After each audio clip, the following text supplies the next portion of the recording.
Salve galera, muito bom dia. Estou iniciando a semana com um novo boletim sobre o Vasco aqui no canal, após mais uma desclassificação do time na temporada, né? Com aquela amarga derrota contra o Flamengo ontem. Mais vida que segue. Vamos debater esse tema aqui. Te convido a me ajudar com seu like aí embaixo, compartilhando o vídeo, indicando nosso canal a outros amigos e dando aquela moral de sempre a esse trabalho. Apesar de um bom domínio em campo, o Vasco não traduziu em gols essas oportunidades e acabou perdendo para o Flamengo e ficando de fora das finais do Campeonato Carioca. Nesse boletim vamos analisar essa eliminação, os pontos positivos, negativos e o que vem pela frente. A janela se encerra agora, no início de abril, e a diretoria deve acelerar o processo de contratações para encorpar o grupo, pois ficou nítido essa necessidade. Vamos ouvir também o técnico Maurício Barbieri, que vai fazer um balanço desse início de trabalho e nos posicionar como está sendo esse processo de montagem do elenco. Portanto, fique ligadinho até o final e vem comigo nessa. Conhece aquela máxima, futebol é bola na rede? Pois é, ontem essa expressão serviu muito bem para o que vimos em campo entre Vasco e Flamengo. O Vasco teve um bom domínio, martelou o adversário diversas vezes, mas não foi capaz de colocar a bola para dentro. Do outro lado, mesmo sem ser brilhante, o rival acabou não desperdiçando as poucas vezes em que chegou ao gol do Vasco. Foi cirúrgico e matou o jogo. Enfim, e com isso o Vasco amarga mais uma eliminação nesse início de temporada. Óbvio que no Carioca essa eliminação nem era assim vista como um bicho de sete cabeças por conta de como o clube encarava essa competição, né? O que realmente causou uma impressão negativa foi a eliminação precoce na Copa do Brasil diante de um time de divisão inferior. A Copa do Brasil, que assim como o Brasileirão, era uma ambição de todos dentro do Vasco. Mas é isso. A nova eliminação do Vasco foi sentida pelos torcedores por conta desse peso da eliminação na Copa do Brasil, mas deixou claro que o elenco ainda carece de reforços e principalmente maturidade. O Vasco construiu inúmeras oportunidades de gols claras e foi incapaz de matar o jogo, ou seja, amassou e falhou. Já o adversário sofria para se manter na partida, mas teve êxito e matou o jogo em 2 lances. Essa é a diferença de um elenco, né, já experiente, calejado em decisões, para outro que está em formação e não tem banco de reservas. A substituição do Pedro Raul foi um exemplo disso. Não que ele não pudesse ser substituído, poderia, mas a gente imaginava entrar um cara com características de centroavante, como é o caso dele. E o técnico acaba sendo obrigado a colocar um jogador que tem mais características de lado. Nessa hora o banco de reservas faz falta, viu? Não tem como entrar em várias competições sem um elenco pronto. Peças de reposição são fundamentais. O Brasileirão, que começa no próximo mês, vai ser um exemplo disso. Bom, mas após a partida, o Barbieri participou da tradicional sabatina de perguntas dos colegas jornalistas ali presentes. Em relação ao jogo contra o Flamengo, reconheceu que o Vasco não teve efetividade para aproveitar as chances que criou e deu armas para o adversário. De qualquer forma, o treinador fez questão de reforçar a evolução do Vasco ao longo desse Campeonato Carioca. Citou as inúmeras dificuldades enfrentadas pela equipe e elogiou o desempenho dos jogadores nos clássicos. Sobre o futuro, seguiu projetando um time competitivo para o Brasileirão e diz que a diretoria está atenta em relação à montagem do elenco. Bom, então vamos ouvir o Barbieri falando sobre esse processo de reforços, o balanço desse trabalho e o que está por vir. Ouça aí. Eu acho que na montagem do elenco a gente tem conversado, a gente não escondeu que ainda não considera que esteja tudo fechado, tem uma série de circunstâncias e a gente tem mais alguns dias aí para ver o que a gente vai fazer de movimento, tentar entender, a gente conversa diariamente.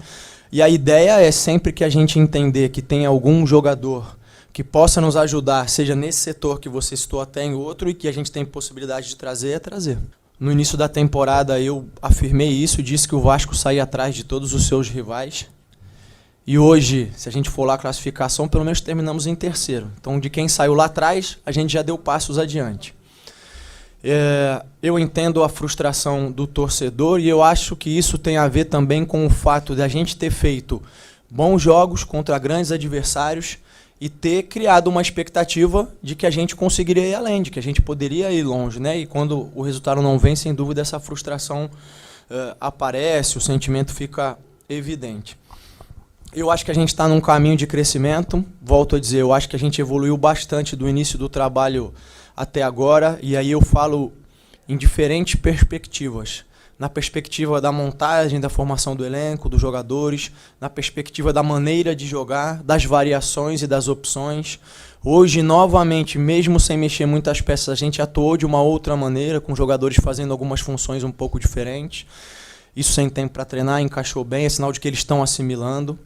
Eu acho que esses bons jogos que a gente fez nos dão perspectivas de que hoje o Vasco é uma equipe competitiva. A gente sabe que o brasileiro exige mais do que ser apenas competitivo.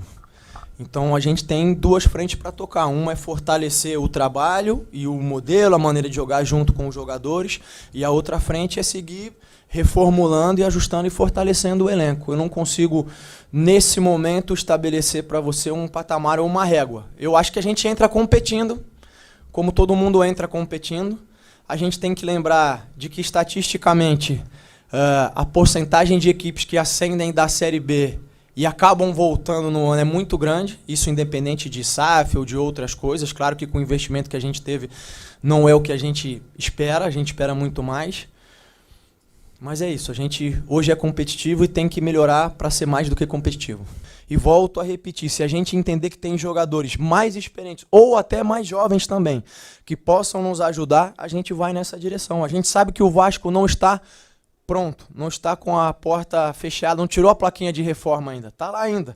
Estamos fazendo as coisas com o tempo, eu entendo as perguntas, eu entendo a ansiedade, mas nesse momento eu não consigo dar uma resposta mais assertiva ou conclusiva. Eu acho que a gente avançou em muitas coisas, tem muita coisa positiva, mas a gente não esconde, tem ciência de que ainda precisa melhorar. Esse tempo que nós temos agora vai ser focado nisso, em fazer um Vasco melhor, um Vasco crescer, se desenvolver e chegar ainda mais pronto no Brasileiro.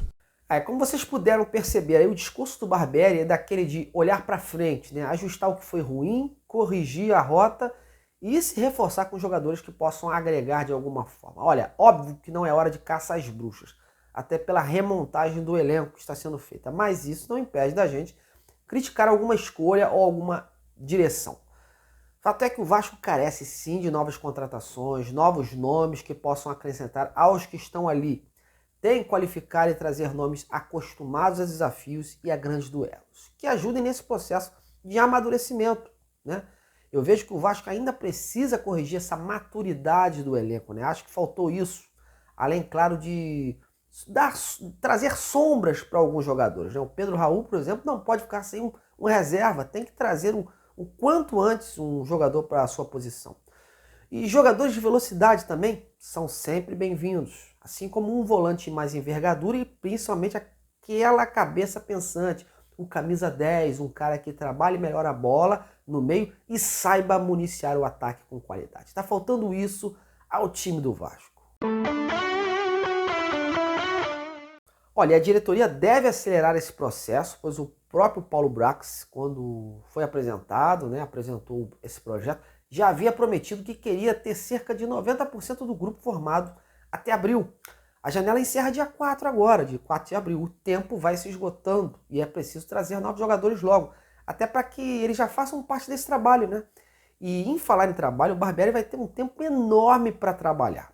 Sem o Campeonato Carioca e a Copa do Brasil, o Vasco agora só tem o Campeonato Brasileiro pela frente. Deve jogar contra o Atlético Mineiro no dia 15 ou 16 de abril, a CBF está vendo isso, ou seja, quase um mês de preparação. Não tem desculpa, né? Tem que chegar no Brasileirão sem passar sustos. E você, o que achou desses 3 primeiros meses de trabalho do Barbieri à frente do Vasco? Saldo positivo ou negativo? Quais posições o Vasco precisa buscar logo? Peço que você comente nesse vídeo e deixe a sua opinião. Bom, galera, tô indo. Apesar do Vasco ficar um bom tempo parado, a partir de hoje devem crescer, né, os rumores e as especulações sobre novos nomes para reforço. E eu vou ficar atento. Tendo alguma novidade, eu volto aqui ou em minhas redes sociais no @Detetive Vasco. Meu muito obrigado pela sua audiência, fique com Deus e até a próxima.